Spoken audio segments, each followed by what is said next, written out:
Bonjour, bienvenue dans le podcast L'histoire des Germains, des Francs et des Mérovingiens. Je m'appelle Xavier.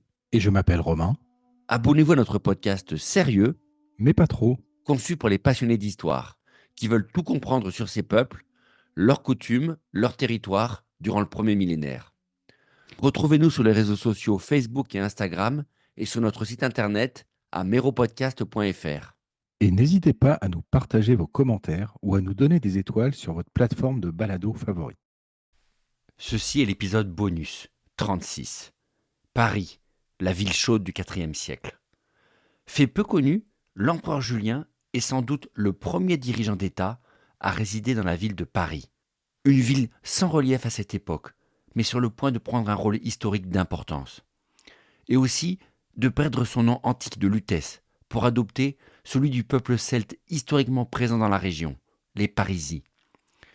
Je cite le Misopogon, texte écrit en février 363 par Julien lui-même. Je me trouvais en quartier d'hiver chez ma bien-aimée Lutèce, car c'est ainsi que les Celtes appellent la capitale des Parisiens. C'est une petite île située dans la rivière. Un mur l'entoure entièrement et des ponts de bois y mènent des deux côtés. La rivière monte et descend rarement, mais elle a généralement la même profondeur en hiver qu'en été, et elle fournit une eau très claire à l'œil et très agréable pour celui qui souhaite boire. Car comme les habitants vivent sur une île, ils doivent puiser leur eau principalement au fleuve. L'hiver aussi y est plutôt doux, peut-être à cause de la chaleur de l'océan qui n'est pas éloigné de plus de 900 stades, et il se peut qu'une légère brise de l'eau souffle jusqu'ici. Car l'eau de mer semble être plus chaude que douce. Que ce soit pour cette raison ou pour une autre qui m'est obscure, le fait est, comme je le dis, que ceux qui vivent dans cet endroit ont un hiver plus chaud.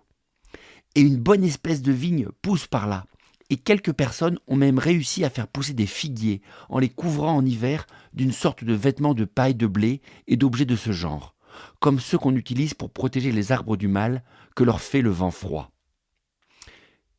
Texte écrit en février 363 à Antioche, province de Syrie. Alors, cette étrange ode à la ville de Paris, écrite par Julien, nous est livrée au hasard d'un texte publié par lui quelques mois avant sa mort dans la ville d'Antioche, à la frontière entre Turquie et Syrie moderne. Parce que le jeune empereur a fait une pause de plusieurs mois dans cette immense ville de son empire avant de s'embarquer pour sa dernière campagne militaire contre les Sassanides à l'est. Honnêtement, on peut facilement comprendre le choix qu'il a fait de séjourner à Paris, une ville bien défendue et plus éloignée du front en 357, traumatisé qu'il était de son hiver précédent, où il a failli se faire massacrer par des bandes de Germains alors qu'il hivernait à Sens.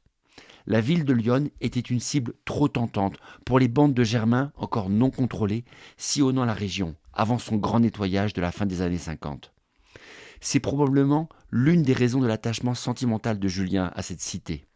Lui qui s'est installé dans le prétoire romain situé précisément sous le palais de justice moderne du premier arrondissement. Et une cité dont il vantera donc ses figuiers et l'eau très pure de la Seine que boivent ses habitants, ce qui, paraît-il, est devenu moins fréquent au XXIe siècle malgré les Jeux Olympiques de 2024.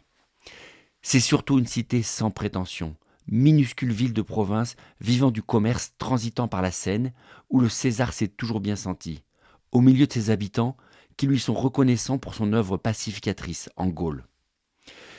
C'est ce qui explique son ton nostalgique lorsqu'il en parle 6 ans après, en écrivant son traité Misopogon, l'ennemi de la barbe en grec à Antioche. Car depuis son accession au trône, rien ne semble fonctionner comme prévu pour le jeune empereur réformateur qui réalise la difficulté de gouverner un empire si vaste que lui a laissé son cousin détesté, Constance II. Ces réformes religieuses, pour revigorer le paganisme, passent mal dans une des toutes premières cités évangélisées du monde romain par les premiers apôtres. Quant à sa tentative pour bloquer les prix des denrées alimentaires afin de soulager le peuple, elle a créé plus de problèmes que de solutions, en braquant toute l'élite commerçante de la ville. Finalement, son dédain pour les signes extérieurs de gloire et pour les divertissements officiels comme les courses de chariots sont difficilement compréhensibles pour la population. L'empereur philosophe va finir par s'aliéner la population sophistiquée d'une ville qu'il n'a jamais appréciée. Et son texte, moitié ironique, moitié accusateur, sur l'incapacité des citoyens du coin à comprendre la vertu de ses réformes et de ses idées, ne va sûrement pas arranger les choses. Julien partira bien fâché contre Antioche et ses étranges habitants en mars 363, en se remémorant que bizarrement, la simplicité et la bonhomie des Parisiens lui convenaient mieux que la sophistication et les attentes des Orientaux. Une ville de Paris qui gardera encore un rôle critique de garnison militaire pendant les quelques décennies qui suivent, juste avant l'effondrement de la puissance centrale romaine à l'ouest du 5e siècle, qui entraînera son retour progressif à l'obscurité. Retour très temporel. En tout cas, jusqu'à ce qu'une sainte célèbre devienne l'improbable amie d'un roi chevelu un siècle plus tard, et que de ce drôle d'attelage naisse une toute nouvelle capitale d'un royaume flambant neuf. Une toute autre histoire pour la saison 4 de ce podcast.